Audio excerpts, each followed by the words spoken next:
we're going to be talking a little bit about AC Mirage. And after this, we'll probably wrap up the stream because I have to play a game for review on Thursday. I just got it. It's going to be interesting. I think it's going to be really, really funny, but we're going to see. Maybe they'll blow me away. Can't talk about what it is, though, but I'm sure you can put two and two together. Let's do this. Assassin's Creed Mirage is coming. And in the last 24 hours, there's been a handful of leaks. Some real, some just seem kind of made up. And we're going to look at them, okay? We're going to look at them. We're going to talk about them. We're going to evaluate them. We're going to explore them together. And it's going to be a very good time. And I'm excited to be able to share this with you. Oh, and after this, we have to talk about Hideo Kojima going to the Apple headquarters because that's like a whole thing. Okay, ready? First things first. The first story that kind of started going around was about 3 days ago. And this was posted on r/gaming leaks and rumors by user ALCATY. Alcatty, maybe? I don't know what this person's background is. Let's see. Do they have a history? It looks like they have a pretty well-established history of posting on Reddit. They've got a lot of karma. They've been around for a while, so this is not a burner account. But what they posted was this one. It looks like it's a link from Twitter, so they weren't the one necessarily leaking it, but they were sharing something from Twitter. And then somebody mirrored it. And the whole thing is like 120p. Super, super hard to see, but it just shows some cloth physics working, some running. Pretty basic. Some people have said this is just like a tweaked version of AC Origins. To me, it looks legit. Frankly.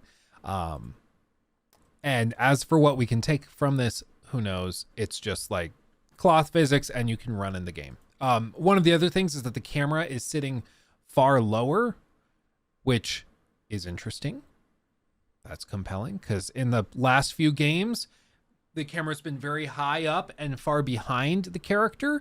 So it has this very different vibe to it, much more akin to, a typical third-person action game. Whereas this one, the camera's been shifted down, which is much more in line with old school Assassin's Creed games, which is compelling, very interesting.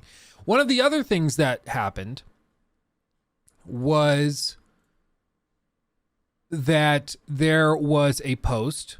This was like 3 weeks ago, so this was a while ago. But there's a post in Jeux Vidéo magazine, one of the biggest and most popular video game magazines in France, and they reported in their latest issue that Assassin's Creed Mirage will release on the Infinity launcher. And that'd mean it'd be the first AC game on the Infinity platform, unlike what Ubisoft said back in September about AC Red being the first game to release on Infinity. What that actually means, I don't think anybody really knows, but what they've said is, it was supposed to be released around this time as well, but it seems like it got delayed internally. Red, that is. So maybe that's why this is shifted around.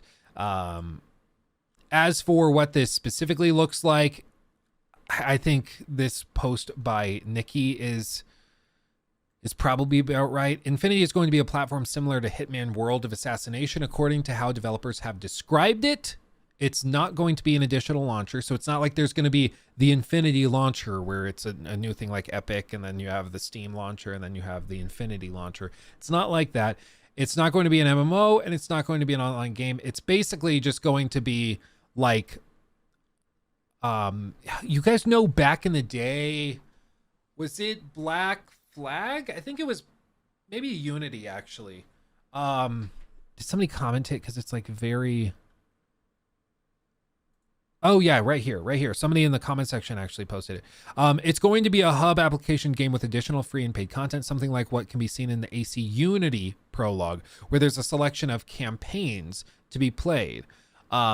This one, AC Unity prologue selection screen. I don't know if there's going to be pictures of this, but yeah, this is exactly what I'm thinking of. This. So you guys recall this, where Helix. This was like the whole thematic thing of Abstergo and everything.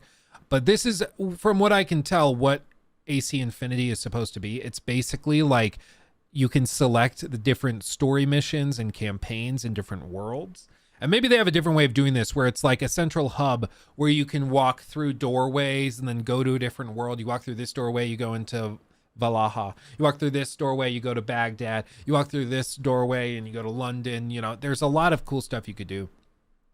But in AC Unity, it was shown just as a simple menu where you would select, you know, the basic one that they wanted you to take. But AC Unity kind of showed an early idea of what AC Infinity would eventually be. So I would guess we eventually have like Assassin's Creed Infinity as its own thing. You boot into that, and then that hosts all of your save files, all your skins, all your cosmetic, everything, and then that can be transferred into different games from there. Love it or hate it, that's what I understand the idea is. However, what we can take from that is not much. It's like, okay, a magazine said that they were going to do this thing. Maybe it happens, maybe not. I don't know. Who knows? Who knows, right? Can't take much from it. But there was also, and this happened yesterday, late yesterday, and then the articles started getting written early this morning. And this one is a little less, I'm like, okay, well, what do we do with this? A French YouTuber posted, quote unquote, a ton of leaks for Assassin's Creed Mirage. This was by no means a quick video hashed together by a small creator looking for clickbait views. This YouTuber, who goes by the name of Jonathan, is a popular French creator who seems to enjoy dipping his fingers into lots of pies. In one of his recent projects, he decided to blow the roof off of Assassin's Creed Mirage with a ton of leaks. Here's the video. Again, it's in French, but we'll summarize everything below. At the time of publishing, much of this information hasn't been corroborated or confirmed, but much of it does track with expectations or reveals thus far. This is the video. Jonathan, 183,000 subs. The video was posted 6 days ago, but it's only just now making the rounds because apparently it was only recently translated. What this means, I don't know. I'm not familiar with this guy because obviously I don't speak French, so I can't verify any of this. But they go in and they describe a lot of this. So it was stated that Mirage's map is around the same size as Paris in Unity or London in Syndicate, which isn't by any means a tiny environment. Like many other games before it, it was claimed that Mirage will open up in one location for the introduction, then port to the main map for the core of the game to unravel. That's what I've heard. That's what I've read as well. Okay. And honestly, saying it's going to be the size between Unity and Syndicate is a little varied. Unity, I recall being a pretty small map when all is said and done. Syndicate was a lot bigger. So it seems like that's just a good way to cover it. Like it could be small or big is basically what Unity or Syndicate is like saying. It's like, it could be smaller or it could be bigger. Okay, dude, that's helpful. In the video, Jonathan explains that the story opens up with Basim in his home city, performing a heist that ultimately goes wrong, forcing him to leave and migrate to Baghdad, where the vast majority of the game is set. In true Ubisoft style, there will reportedly be a series of targets spread across Baghdad that occupy their own region in the game. Makes sense. This is also something that I've heard people just like guess is going to happen, because this is like pretty standard as far as game stories goes, but maybe this is the case. I mean, who knows? Who knows? The danger with a lot of this is that a lot of this could just be made up by somebody who's familiar with the game, who's familiar with the topics, and can just kind of guess on some stuff. These targets make up the core of the story, with players needing to gather information, hunt them down, and rid the city of their presence. It'll take around 15 hours to complete this story. 15 hours, again, they've said many times that this is smaller in scope, that this is not supposed to be a big 100-hour thing. So saying it's 15 hours, okay, interesting. The big thing with this is if you're going to make like leaks and predictions and things, I am expecting there to be some novel ones, because if all you're going to do is like leak information, there's going to be a start menu, and you'll also have the ability to turn subtitles on and off. And then you can also go into the settings menu and toggle rumble effects on your controller. Like that's not helpful. right? It doesn't give anybody anything. It's just useless. And some of this, what he's saying, is not very helpful. It's not novel. All of this is something that you would expect, or you would be able to just guess if you're familiar with the game. Not to say it's not true, but it's simply to say that it's just not novel. It doesn't give us anything to work with. It's just stuff. It's just saying stuff. They go on. In terms of new features or revisited ones, let's see what he says here. It's said that Mirage does have a huge focus on stealth. We already know that. To the point where Basim is very weak and must rely on tactics or gadgets to gain the upper hand. That's a little more interesting. He's weak, so you can't engage face-to-face with physical hand-to-hand combat. Maybe they try to explain that by way of something narratively. Maybe he gets ill. Maybe he's injured early in the game when the like heist goes badly or something. And so now he can't engage with that. So he has to learn how to just be totally stealthy. Or they just kind of are like, yeah, no, he's weak. That's it. Who knows? We'll see.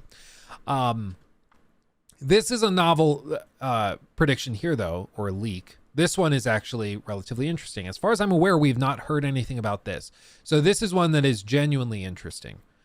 There's, according to the video, a 4-tier reputation system that makes the world tougher as the player becomes more notorious. And the more accomplished and infamous Basim becomes, the more equipment he'll unlock.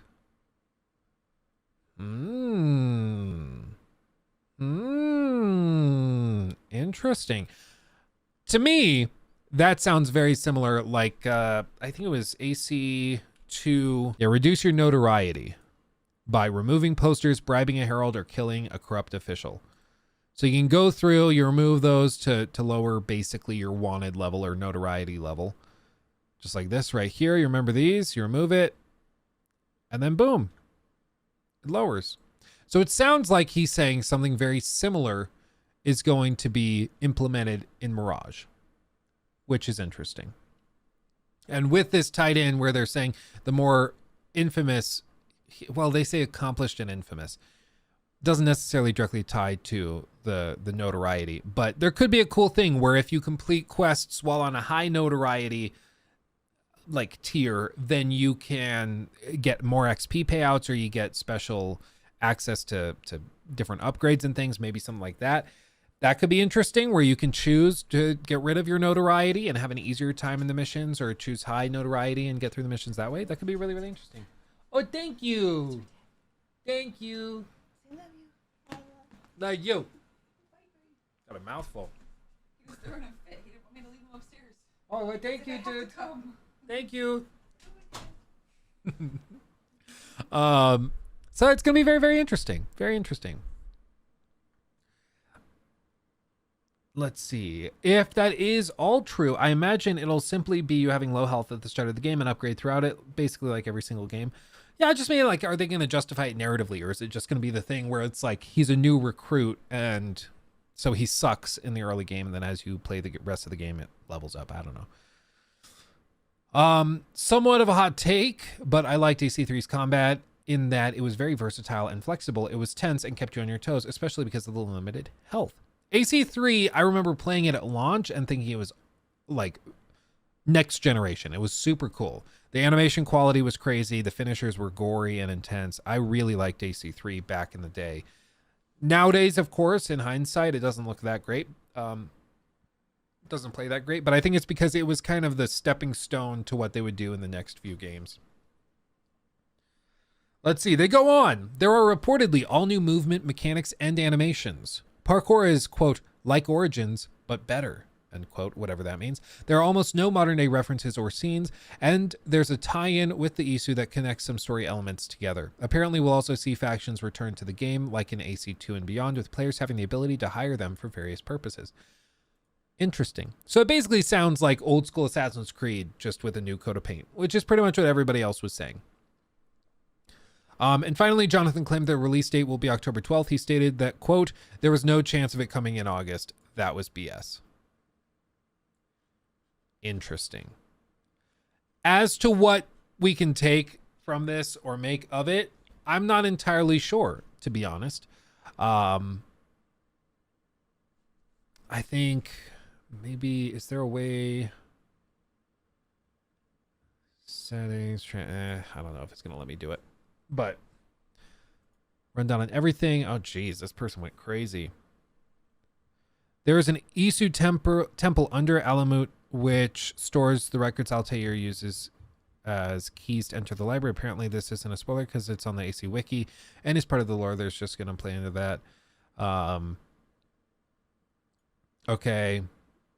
The release date is October 12th, unless PlayStation or Xbox announce a big game around that date. There was no chance of it coming out in August.